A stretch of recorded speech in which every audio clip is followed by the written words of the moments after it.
Hi, it's Lynn from LynnieCDesigns, and I'm coming on today to show you how to make a faux laser cut card. This is one I designed for my class the other week using the sassy framelit dies and the Flourish Thinlits, sorry. And I'm using the flowers from the same set to make this the sample today. There's 3 of the flowers and I'm cutting out 2 of each flower. I've got the large square from the stitch shaped Thinlits, and we're using the the sentiments from the Window Shop stamp set. I may use one of the other little stamps as well, but the card base is Daffodil Delight. We're using some of the matching double stitched ribbon. I'm listing all the products that I'm using here. Sorry, I can't keep up with the doubled up time. I've got a whisper white for the inside, and I've pre-cut the flowers, and on the back of the flower shapes I've actually adhered some of the adhesive sheets just to see if that will help putting it together, but you'll see when I show you that it doesn't really. So I've pre-cut the square, I've cut the ribbon, which is about 14.5 inches long, and then with my silicone mat I'm just going to try and arrange these flowers nicely so that they're going to fit the window that I cut out. And obviously the window, because I used the stitch shaped framelit die, I'll be able to use the window on another project. So I'm just peeling off the backing from each of the floral images, and I really thought this would help me stick it together. On a previous card I'd actually used Tombow glue, but actually this didn't work or make it as easy as I thought it would, because they just kept sticking to me. So I might save the backing and use that for masking, and here I am trying to put them together.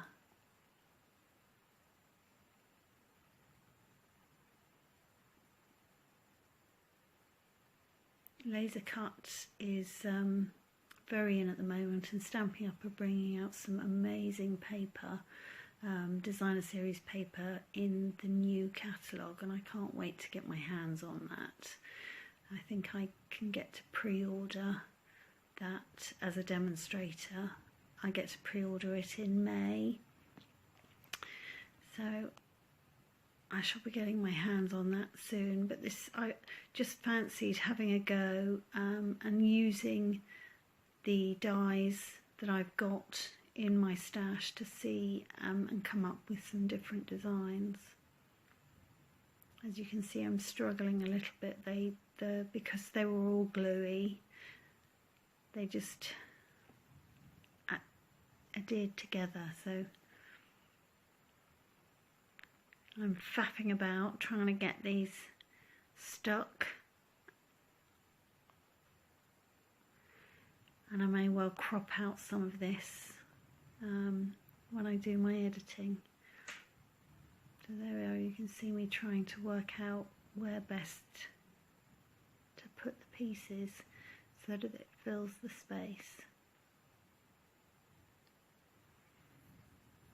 It really isn't, so I may go back to just using the Tombow glue because that worked quite well last time. And there we go. I think that looks quite well. We'll just add in that one last little bit.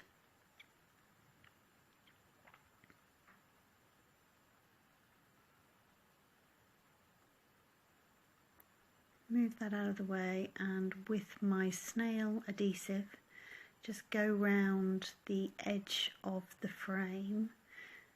Oh, and typically it's run out, so I'll use this as an excuse to show you how easy it is to replace it. You just pull off one and then slide in. There's a little piece of card on the inside, snap it in and you are ready to go. That simple.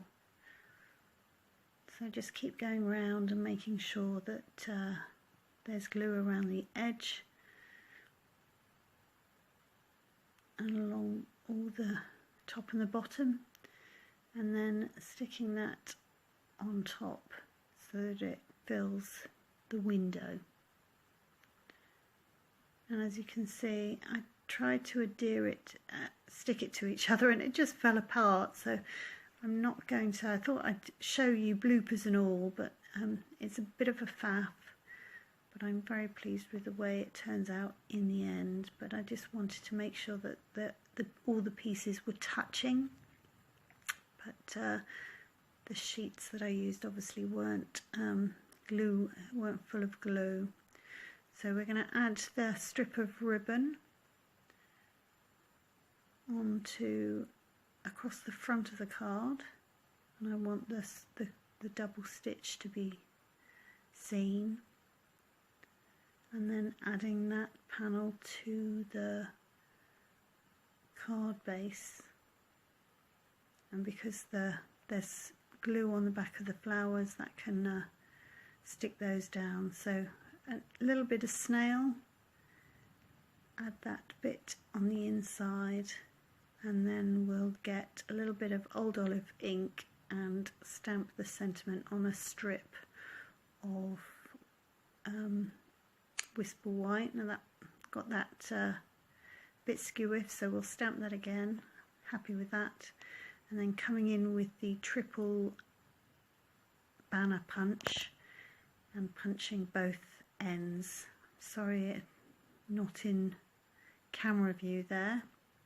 I was doing my normal and trying to do my filming in between cooking dinner, and husband came in from work, so I had to stop and start it. The cat was climbing underneath the table.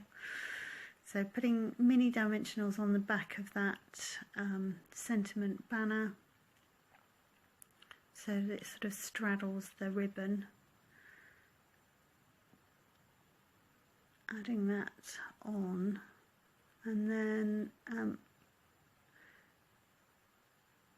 getting the bright enamel shapes, which are sadly retiring, and sticking the 3 of the Old Olive hearts along the top there. So I'm really pretty. I think that's really pretty, and it does definitely work. So there's the one we made at class, and we made a matching ribbon with the envelope punch board. The next one, this is the first time same with as my prototype for the card that I've just done. This one I used again the heart shape for the window and the Blooming Heart Thinlit die with some basic pearls. This one is actually popped up, and because there's the larger images, I've actually put dimensionals underneath. And this one uses 2 of the dies from the Petal and More Thinlits, and I've coloured those in with blender pens. So thank you very much for watching. Give me a thumbs up. All the details will be on my blog, and there'll be a link in the description box below.